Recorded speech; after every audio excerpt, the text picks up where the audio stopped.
Graphing the ellipse is going to be very much like graphing the circle. First, we're going to find the center, which will come from the x and the y. And again, because there's nothing associated with it, our x-coordinate is 0 and our y-coordinate is 0. So I'm going to plot that real quick and label it with a C. Now, I'm going to work solely with the graph before coming back and labeling all the points. Now, looking at the first fraction, the denominator is going to tell us how far to go, and the numerator will tell us which direction to go in. So since the denominator is 9, I'll take the square root of that and go 3 units in the x direction. So from my center, I'm going to go 1, 2, 3 units in the x direction, and back 1, 2, 3 units in the x direction. Now, I'm going to do the same thing with the second fraction. Since the denominator is 1, I'm going to take the square root of 1, which is 1, and go 1 unit in the y direction. So going back to the center, I'll go up 1 and down 1. Now that I have these 4 points, that's my entire ellipse. So we can graph that and go back to labeling all the points. See, the long way across the ellipse is going to give us the 2 vertices. The short way across will give us the 2 co-vertices. So we can label all 4 of those points now. The vertices are going to happen at 3, 0 and negative 3, 0. The co-vertices will happen at 0, 1 and 0, negative 1. The last thing to figure out are the 2 foci, and that's going to come from C. We know that c squared is equal to a squared minus b squared. And our denominators are the a squared and the b squared. So c squared is going to equal 9 minus 1. Subtracting those two, c squared is 8. And that means that c is going to be the square root of 8, which we should simplify to 2 square root of 2. So, where are the 2 foci? Well, they're going to happen along the major axis, right here and right here, 2 square root of 2 units away from the center. So the 2 foci are going to happen 2 square root of 2 units away in the x direction. So starting with the center at 0, 0, I'm going to add and subtract 2 square root of 2 units to the x coordinate. The y coordinate will stay the same. Let's do it again. The center is going to come from the x and the y. So since it says x plus 1, the x coordinate is negative 1. It says y minus 2, so the y coordinate is 2.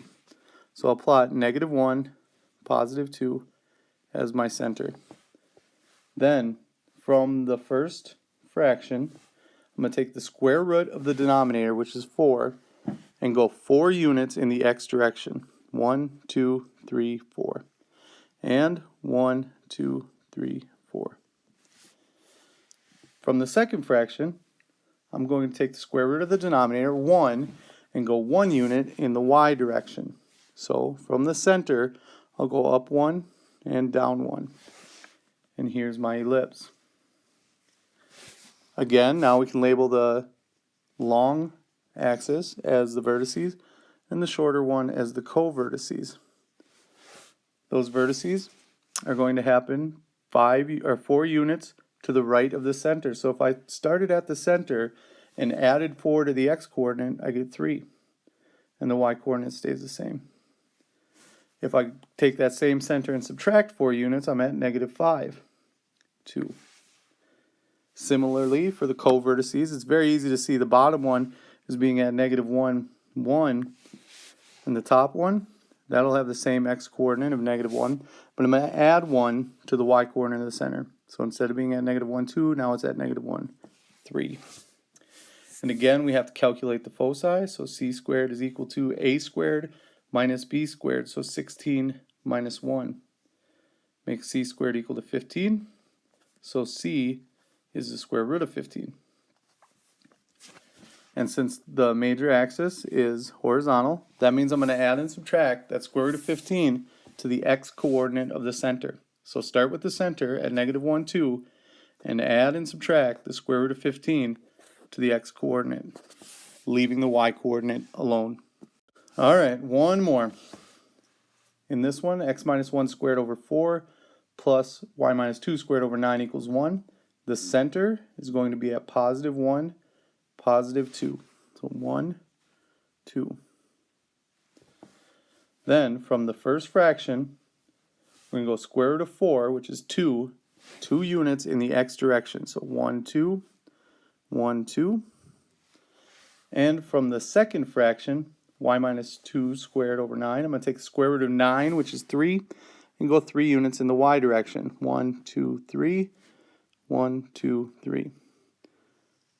Those are all the edges of our ellipse. So we kind of sketch that in there and label them. Now it's kind of hard to see maybe with my picture, but those are going to be where the vertices are because those are 3 units away from the center. And these will be the co-vertices because they're only 2 units away from the center. So our vertices are going to happen when the x-coordinate is 1 and the y-coordinate is going to be 5. The other one will happen at 1, negative 1. The co-vertices will happen at negative 1, 2 and 3, 2. Let's calculate the foci. C squared is equal to a squared minus b squared. Now, I never said that a squared was the first one. A squared is actually the bigger of the two denominators, so that'll be 9. And we'll do 9 minus 4. That makes c squared equal to 5, and c is equal to the square root of 5. Since our major axis is vertical, that means our two foci are going to happen along that major axis, and it's going to affect the y coordinate of the center. So start with the center, 1, 2, and then add and subtract the square root of 5 to the y coordinate.